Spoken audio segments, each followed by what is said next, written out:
Hey guys, welcome to my weekly update. As always, I hope it finds you well. I am indeed a day late on making this update, and so I hope you'll forgive me. Um, I was reminded rather late last night that I had forgotten, and so I am here to remedy that. Don't really have a good excuse. I mean, it was sort of a busy weekend, but also I was just very, very tired. Um, I'll do an update on my weight.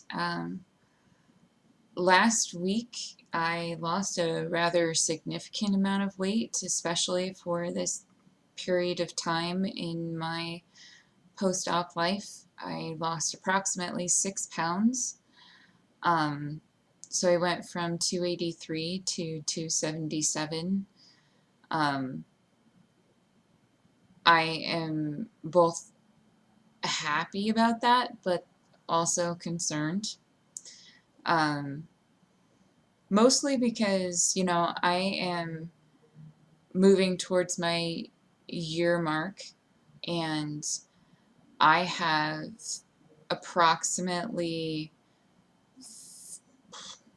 50 pounds to lose before I'm at my high goal. And at this point, I mean, like, even if we were talking about getting to average weight for my height, which don't have as a goal, but if we were going to focus on that and say I have another 100 pounds to lose, 6 pounds in a week is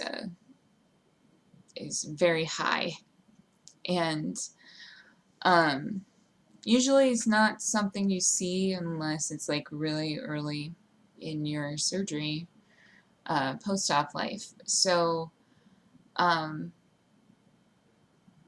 one of the reasons why I find that concerning is related to uh, what I talked about in my last video. So I know a couple of people reached out and asked me about that, and so I want to make sure I talk about it. Um, I did indeed see my physician on Monday, and I put it on record that I suspected that I had an issue that was resulting from an ovarian cyst. And at that time, he and I only talked about the fact that I was experiencing increasing discomfort and pain. Um, he did a kind of a general exam, confirmed that I definitely have, tenderness during exam and palpitation of, or, palpation or whatever, like when they push on your stomach.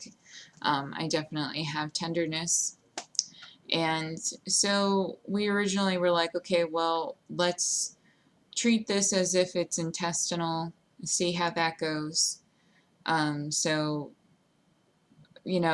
he suggested upping fiber intake, supplementing, which I did. And, it hasn't made the pain better.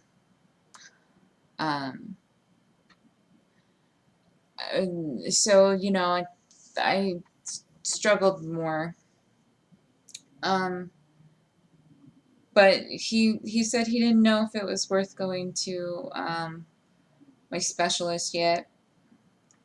But, come Thursday, I started having hot flashes, which I've never really experienced before.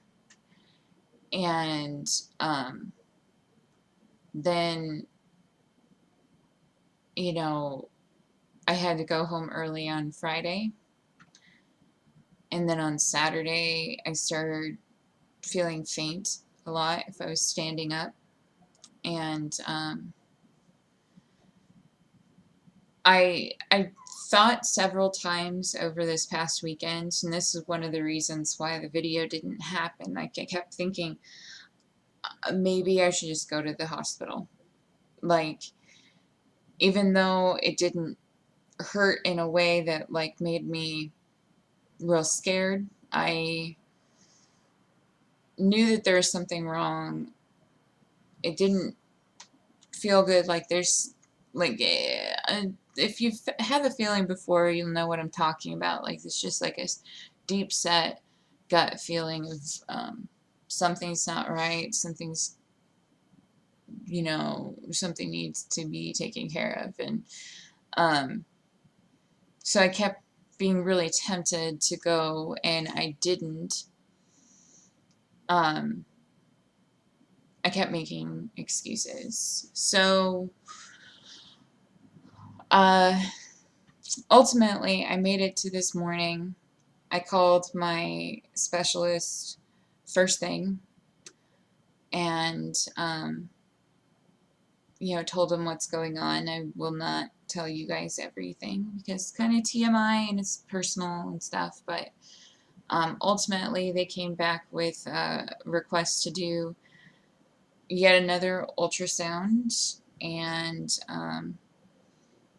I'll be meeting with her in the near future to talk about it. Um, so we're kind of going down the same road that I've been down numerous times. I did realize this weekend, because of Facebook memories, that uh, a year to the day yesterday, I actually was in the hospital for the exact same reason. So, I feel like the history of my weight loss plus the recurrence of this issue, if I'm right, if the ultrasound show what I think is going on, um, this will be like at least the sixth time that I've had a significant event happen after a significant drop of weight. And I'm about done. I can't do anything about weight loss at this point. Like, that's done. That is not something I can change. But um, I'm awfully fed up with um, my body's rebellion response to that. And I want to talk about it, and I want to keep talking about it. One, because it's scary as hell. Like, I think sometimes, like, we get told when we're worried about stuff like this, like, that we just need to focus on the goodness that we're getting out of weight loss. But, like, it's so important to recognize that there are possibilities of, like, negative consequences of losing weight. You see so many people on the internet and chat rooms and comment sections, doctors, lay people, like, it doesn't seem to matter. Like, you're going to find a huge population of people who say there are no negative consequences to losing weight. That, you know, that it's all rainbows and puppies, and you'll feel better the entire time. And nobody talks about the fact that um, that weight loss can, significant weight loss, especially rapid weight loss, can make fibromyalgia worse, at least on a temporary level. Like, you can be in an escalated amount of pain, and you can experience hormone changes that can absolutely irreversibly affect the ability of your body to handle hormones. Like, people don't talk about those things, and when you do bring them up, people will say, well, those are the exceptions. But what I find through discussing my issues with other people is that they're not exceptions, that they're much more common than I think the medical industry recognizes, or that the community on a whole recognizes. Um, it's just that people don't want to talk about it. People want to focus on the goodness, and I think it's important to focus on the goodness. Like, I'm not stopping my weight loss efforts simply because I feel shittier now. Yeah, it's hard to keep going sometimes because you know it's going to get worse before it gets better. But I mean, that's true of a lot of things. You know, I use an analogy quite a bit when it comes to things that we know are going to be hard, or the things that are stressing us out and we need to change, but that change is going to be really difficult. And that is, it's like having a splinter in your finger where you know you need to get it out. And because if you don't get it out, it'll sit in there, it'll start to get infected, it'll fester. But sometimes when you take it out, it hurts more than when that splinter was in your finger. Thing is that it can't heal, you can't get better if you don't take it out. So sometimes you have to deal with the bruises and the bleeding and the extra pain in order to get better and to heal. And that's what I keep trying to hold on to every time I hit these hurdles, because Lord knows, like, it has been 5 years that I've been working on this, and I've been in and out of the hospital. I've had countless, encounters at the ER. I'm about to, like, in just an hour, I'll be going for what I think is like my 30th ultrasound. And it's embarrassing and it's painful and hard. But if I were to stop now, like, I know I would not ever get where I want to be. I would not heal. I would not end up being the person that I want to be.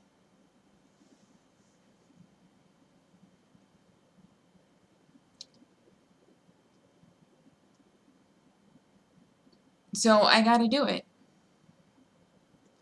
So anyway, I guess I just want to update, let everybody know I didn't just ignore things. I didn't just wait for forever. I did see a doctor. I kind of did what he told me to do when it didn't seem to be helping, and it seemed like my symptoms were getting worse. I reached out to the right next step.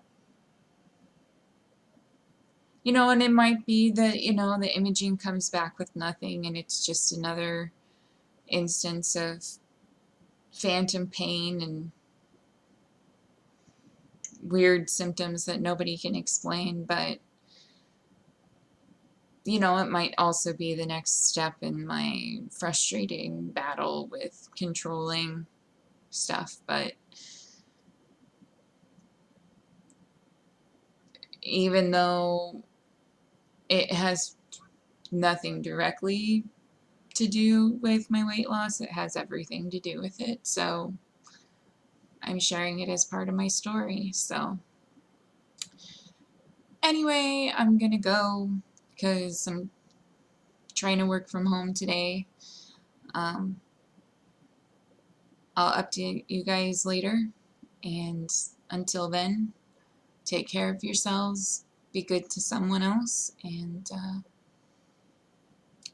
I'll talk to you soon. Bye.